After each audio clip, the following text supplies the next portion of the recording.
Hello दोस्तों, कैसे हो आप सब। Welcome back to my YouTube channel Bhagat Singh online solution. आज मैं आपको बताने वाला हूं कि जो आपने यूपी पुलिस का एग्जाम दिया था उसकी आज आंसर की आने वाली है। उसका नोटिस मैं आपको दिखाने वाला हूं कि कब आपकी आंसर की आएगी। तो चलिए सबसे पहले मैं आपको बता देता हूं कि आप इस ऑफिशियल वेबसाइट पर आ जाएंगे। ये Uttar Pradesh police recruitment and promotion board की ऑफिशियल वेबसाइट है। इस वेबसाइट पर आने के बाद आप यहाँ पर देख सकते हैं राइट साइड में जो है टॉप नोटिस शीर्ष सूचनाएं, यहाँ पर ये ऊपर की तरफ स्लाइड हो रही हैं। इसमें ही आपको वो नोटिस दिखेगा। तो इसके लिए आप यहाँ पर देख सकते हैं कि सबसे ऊपर जो पहले नंबर पर ये नोटिस रिलीज हुआ था जो 10 सितंबर 2024 को हुआ था, इस पर आप क्लिक करेंगे। क्लिक करने के बाद आपके सामने ये पीडीएफ खुल जाएगी। यहाँ पर आप देख सकते हैं लिखा हुआ है उत्तर प्रदेश पुलिस में आरक्षी नागरिक पुलिस के पदों पर सीधी भर्ती 2023। इसका मतलब है दोस्तों कि दिनांक 23, 24, 25 व 30, 31 अगस्त को जो आयोजित हुई थी लिखित परीक्षा प्रश्नों तथा उत्तर कुंजी के संबंध में ऑनलाइन आपत्तियां प्रस्तुत करने की सूचना का प्रकाशन। दोस्तों आप समझ सकते हैं कि इसका क्या मतलब है। इसका मतलब ये है सीधे तौर पर आप यहाँ पर देख सकते हैं कि क्रम संख्या 1 में आप देखेंगे लिखा हुआ है परीक्षा तिथि, उसके बाद लिखा हुआ है पाली प्रथम एवं द्वितीय, उसके बाद लिखा हुआ है कि आपत्ति प्रस्तुत करने की प्रारंभिक तिथि। इसका मतलब है कि यहाँ पर देख सकते हैं आप डेट लिखी हुई है 11 सितंबर 2024। दोस्तों 11 सितंबर 2024 को जो आंसर की आएगी, इसका मतलब है कि जो आपने एग्जाम दिया था 23 अगस्त 2024 को, उसकी आंसर की आपको देखने को मिलेगी 11/9/2024 को। इसी तरह आप यहाँ पर देख सकते हैं जो एग्जाम 24 तारीख को हुआ था उसकी यहाँ पर 12 सितंबर 2024 को आपको देखने को मिलेगी।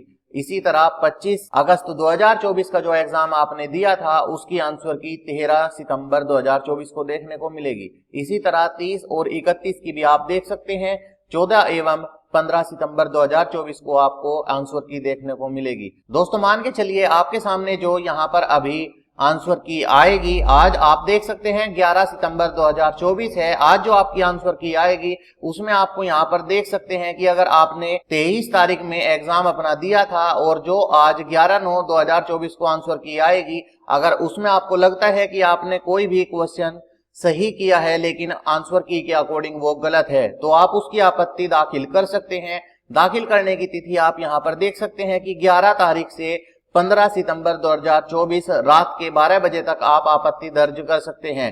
दोस्तों मैं अभी आपको ये भी दिखाने वाला हूं कि कहां पर आपको लिंक मिलेगा जहां से आप ये आपत्ति दर्ज कर सकते हैं। इसी तरह आप यहां पर देख सकते हैं अन्य डेट्स के सामने भी आप यहां पर देखेंगे जिस दिन उनकी आंसर की आएगी उस दिन से और आगे जो ये डेट लिखी हुई है इस तारीख तक आप आपत्ति दर्ज कर सकते हैं। इसी तरह आप इसको समझ लेंगे। उसके बाद आप यहाँ पर देख सकते हैं नीचे लिखा हुआ है अभ्यर्थियों को किसी प्रश्न या किसी प्रश्न के उत्तर विकल्प या उत्तर कुंजी के संबंध में कोई भी संगति ज्ञात होती है तो वे अपनी आपत्ति सुसंगत अभिलेख सूचना के साथ ऑनलाइन दर्ज करा सकते हैं। दोस्तों इसका वही मतलब है जो मैंने अभी आपको समझाया है कि अगर आपको लगता है कि कोई क्वेश्चन आपने सही किया है और आपके सामने वो क्वेश्चन गलत दिखाई दे रहा है आंसर की के अकॉर्डिंग, तो आप उसकी आपत्ति दर्ज कर सकते हैं और उसको सही करवा सकते हैं। उसके बाद लिखा है अभ्यर्थियों को आपत्ति दर्ज कराने हेतु बोर्ड की वेबसाइट पर उपलब्ध लिंक पर जाकर अपना रजिस्ट्रेशन नंबर, जन्म तिथि व प्रश्न पुस्तिका क्रमांक की सहायता से लॉगिन करना होगा, जिसमें प्रत्येक अभ्यर्थी केवल अपने प्रश्न पत्र उत्तर कुंजी देख सकेंगे। इसके बाद आप यहाँ पर देखेंगे अभ्यर्थीगण उपरोक्त अंकित सारणी में अपनी परीक्षा तिथि के सम्मुख अंकित निर्धारित तिथियों को ही अपनी आपत्ति ऑनलाइन दर्ज करा सकते हैं। इसका मतलब वही है कि जिस डेट में आपका एग्जाम हुआ है उस डेट के सामने जो आप यहाँ पर ये डेट देख सकते हैं, इस दिन आपकी आंसर की आएगी। तो इस डेट से इसके सामने जो लिखी हुई है इस डेट तक आप आपत्ति दर्ज कर सकते हैं। जिस प्रश्न के संबंध में एक बार आपत्ति दर्ज की चुकी है उस पर पुनः आपत्ति नहीं की जा सकेगी। अतः अभ्यर्थी को सुझाव दिया जाता है कि आपत्ति दर्ज कराने से पूर्व उसका भली भांति परीक्षण करने के उपरांत ही आपत्ति दर्ज करे।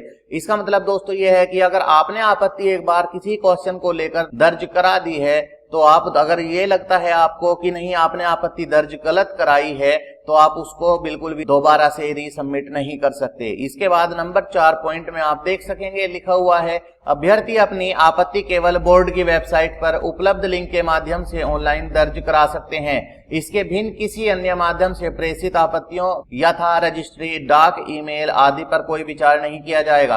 दोस्तों इसका मतलब है कि अगर आपको लगता है कि कोई भी क्वेश्चन आपका गलत है जबकि वो आपने सही किया था और आपको आपत्ति लगती है, तो आप सिर्फ ऑनलाइन तरीके से ही उसको दर्ज करेंगे। अगर आप वहां पर किसी भी रजिस्ट्री के द्वारा या डाक के द्वारा या ईमेल करते हैं तो उस पर कोई भी विचार नहीं किया जाएगा, उसको अनदेखा कर दिया जाएगा। इसके बाद नंबर 5 पॉइंट पर आप देखेंगे, यद्यपि इस सूचना को वेबसाइट पर अपलोड किए जाने में पर्याप्त सावधानी बरती गई है, फिर भी किसी प्रकार की तकनीकी त्रुटि के लिए बोर्ड उत्तरदायी नहीं होगा। ये 10 तारीख को आपकी सूचना प्रेषित कर दी गई थी। तो इस तरह से आप यहाँ पर समझ चुके होंगे कि किस तरह से आपको यहाँ पर क्या करना है। अब मैं आपको बता देता हूँ कि अगर आपको आपत्ति दर्ज करनी है तो आपको कैसे करनी होगी। इसके लिए आप सबसे पहले इस ऑफिशियल वेबसाइट पर आ जाएंगे। ऑफिशियल वेबसाइट पर आने के बाद दोस्तों आप यहाँ पर देख सकते हैं, जैसे ही एक ऊपर स्लाइड हो रहे हैं इसके नीचे ही आपको एक लेटेस्ट नोटिस देखने को मिलेगा, तो इस पर आपको क्लिक करना होगा। दोस्तों यहाँ पर अभी आप देख सकते हैं सिर्फ 23 अगस्त लिखी हुई है। इसका कारण ये है कि आज 11 सितंबर है और 11 सितंबर से आपकी 23 अगस्त 2024 को जिसने आप एग्जाम दिया था सिर्फ उसकी आपत्तियां ही रिसीव की जाएंगी। तो इस पर आप क्लिक करेंगे। क्लिक करने के बाद आप यहाँ पर देख सकते हैं कैंडिडेट लॉगिन का ऑप्शन आ गया है। तो आप थोड़े बहुत समय में आप यहाँ पर देख सकते हैं, अगर अन्य कोई लिंक आता है तो उसके थ्रू ही आपको आपत्ति दर्ज करनी होगी। अगर आपको यह इन्फॉर्मेशन जरा भी हेल्पफुल लगी हो तो इस वीडियो को लाइक करके चैनल को सब्सक्राइब कर दीजिएगा। धन्यवाद।